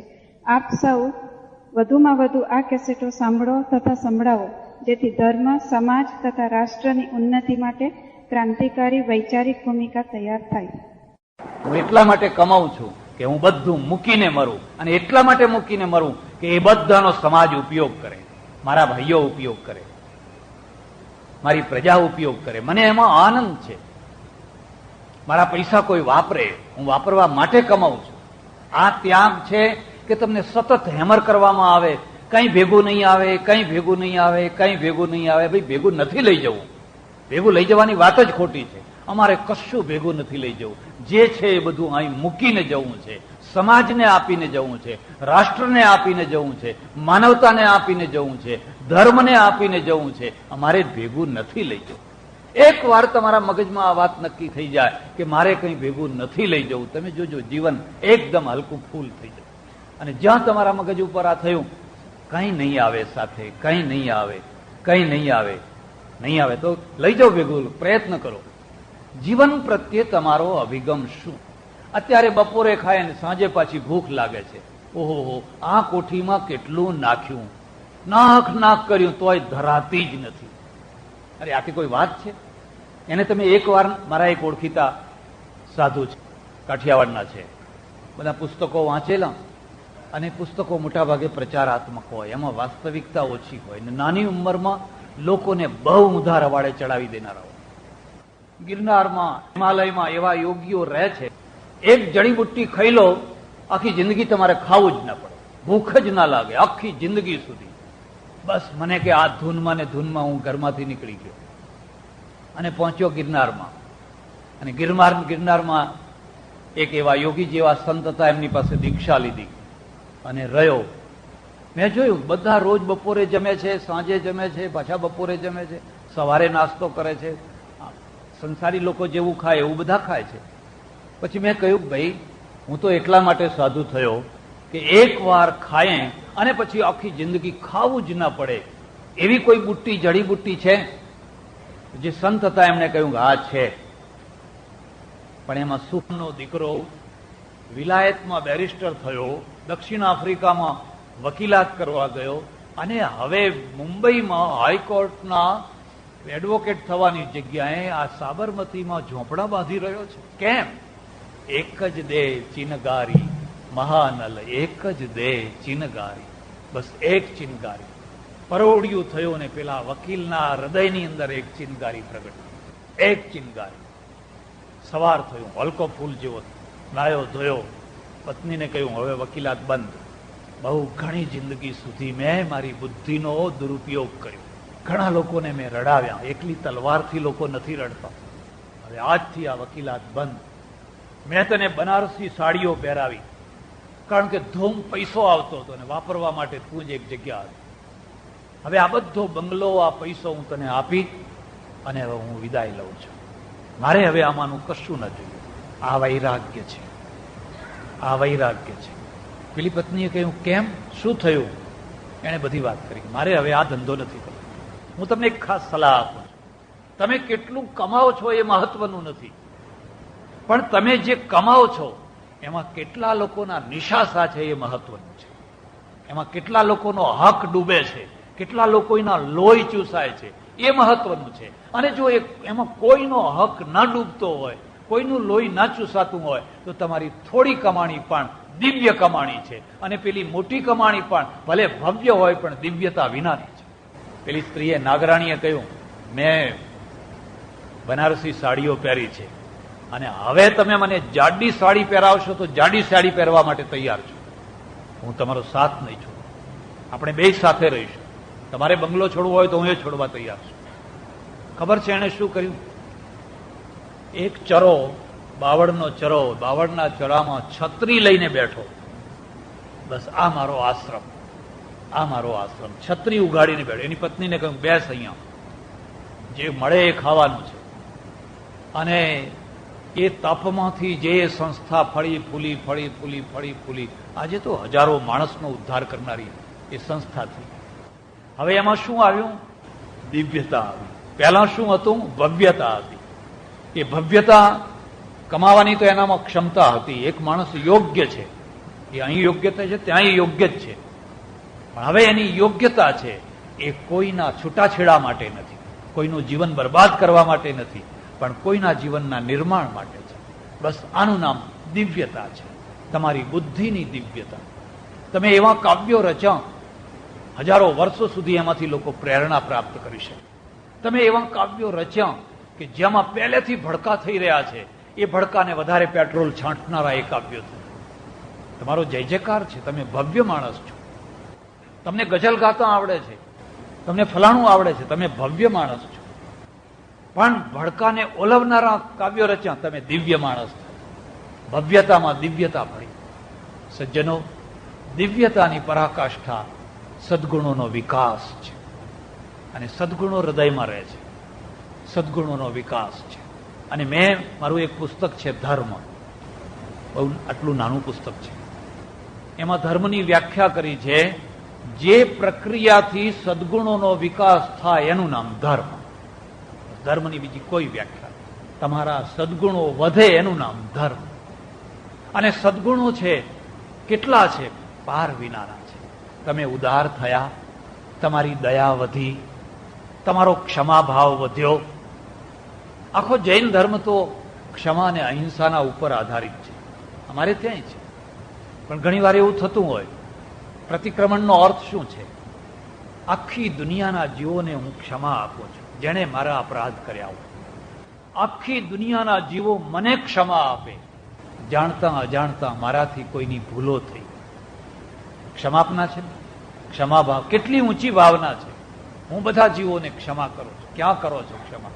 બોલવા ખાતર બોલો છો, બાકી એ કાંટો, એ ડંખ, એ વેર વૃત્તિ, એ બદલો લેવાની વૃત્તિ, એ તો એવી ને એવી જ રહી ગઈ છે.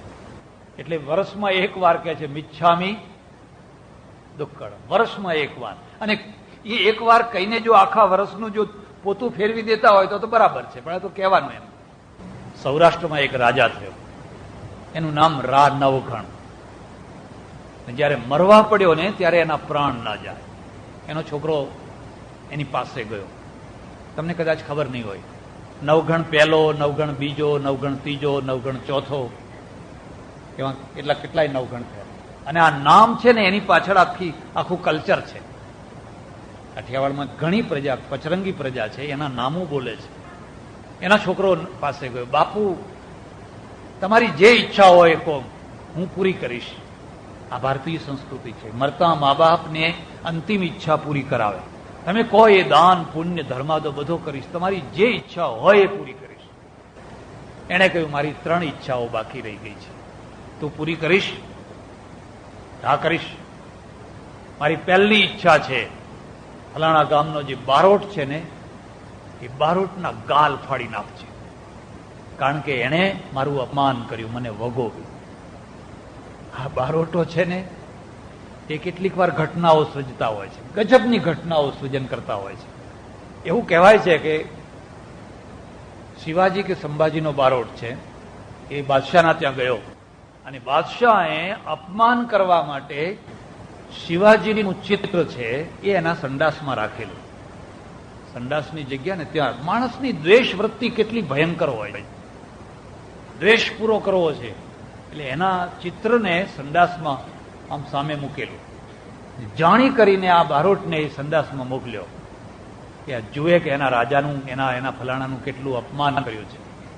એને જોયું અને પછી સભાની વચ્ચે આવીને કહ્યું કે નામદાર જાપના, મને ખબર નહીં કે આપને કબજિયાતનો રોગ હશે.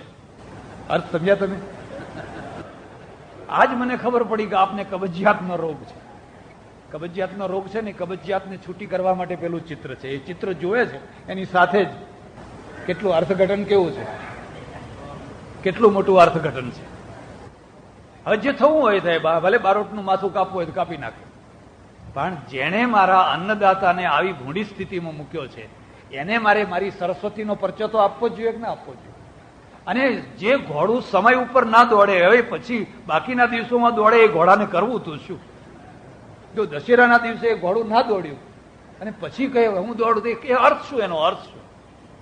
એટલે તું ફલાણા બારોટના ગાલ ફાડી નાખજે, એને મારી નિંદા કરી કોઈના ત્યાં, અને ઉમેટાના દરબારનું માથું કાપી નાખજે, અને પાટણનો જે સિદ્ધરાજ છે ને એનું નાક કાપી નાખજે. આ મારી 3 ઈચ્છાઓ છે. પેલા એ પ્રતિજ્ઞા કરી 3 ઈચ્છાઓ પૂરી કરીશ. પેલા બારોટને બોલાવીને મોઢામાં એટલી સોનામરો ભરી ગાલ ફાટી ગઈ. મોઢામાં સોનામરો ઠાંસીને ભરતા ગાલ. એક પ્રતિજ્ઞા પૂરી. ઉમેટાના દરબાર ચૂપચાપ જઈને એનું માથું કાપી નાખ્યું, બીજી ઈચ્છા પૂરી. પણ આ સિદ્ધરાજનું નાક કેવી રીતે કાપ? કઈ સિદ્ધરાજ કોઈ સામાન્ય માણસ છે કે તમે જઈને નાક કાપી આવો? બસ અંતે એને એક શકુની મળી ગયો. કારણ કે તમે નક્કી સમજજો કે શકુની અને મંથરાનો કદી વંશ ઉચ્છિન્ન થતો જ નથી. શકુનીને વરદાન છે તારો વંશ હંમેશા કાયમ રહેશે, અને મંથરાને વરદાન છે કારણ કે કાયમ મહાભારત ચાલુ જ રહેવું જોઈએ, અને રામાયણ એ કાયમ ચાલુ જ રહેવું જોઈએ. કોઈએ કહ્યું, અરે એમાં કઈ મોટી વાત હતી, સિદ્ધરાજનું નાક હું કપાવી આપું. કેવી રીતે? એનો એક ઉપાય છે. શું ઉપાય છે?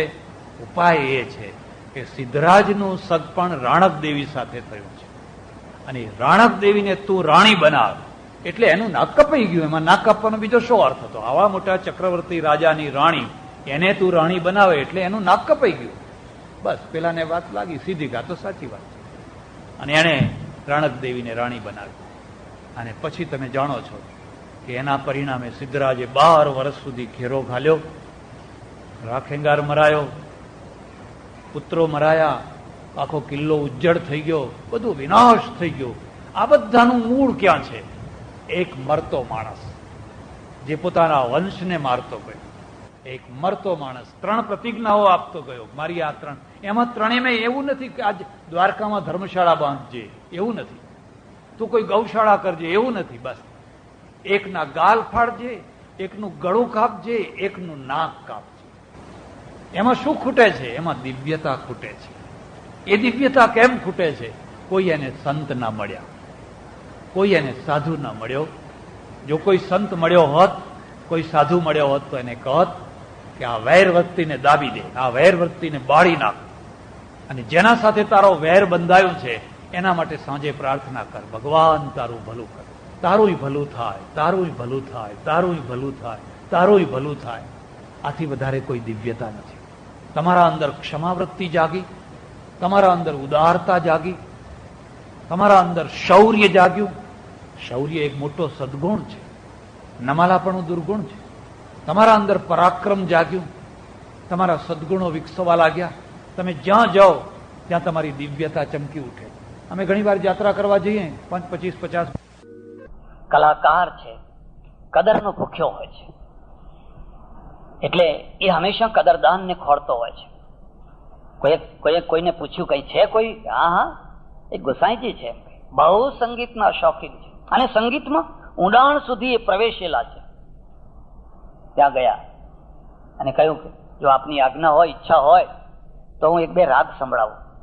સંભળાવો, તમે આવા મોટા રાજ ગાયક, મારે ત્યાં આવો. ખૂબ સંભળાયો ખરેખર. પણ એ માણસે જયારે એમની હવેલીમાં પગ મૂક્યો ત્યારે સાથેના માણસે એક દોહરો બોલ્યો, અને દોહરાનો ભાવ એવો હતો કે આ પરમેશ્વરને ખબર હતી કે આવનારા સમયમાં એક તાનસેન નામનો ગવૈયો થશે. એ ગવૈયો ગાય અને જો શેષનાગ માથું ડોલાવે તો ધરતીનો વિનાશ થઈ જાય, એટલે શેષનાગને કાન નથી આપ્યા. નેત્રસ્રવા, નાગને કાન નથી હોતા, એને અમે સંસ્કૃતમાં નેત્રસ્રવા કહીએ છીએ, આંખથી સાંભળે છે. તમે એને ઉત્પ્રેક્ષા કરી, આ નાગને કાન કેમ ના આપ્યા? કે જો કાન આપ્યા હોત તો આ પેલો તાનસેન ગાત, અને જો નાગે આમ માથું ડોલાવ્યું તો આ ધરતીનો શું થઈને ઉભું રહ્યું હોત, એટલે નથી આપ્યા.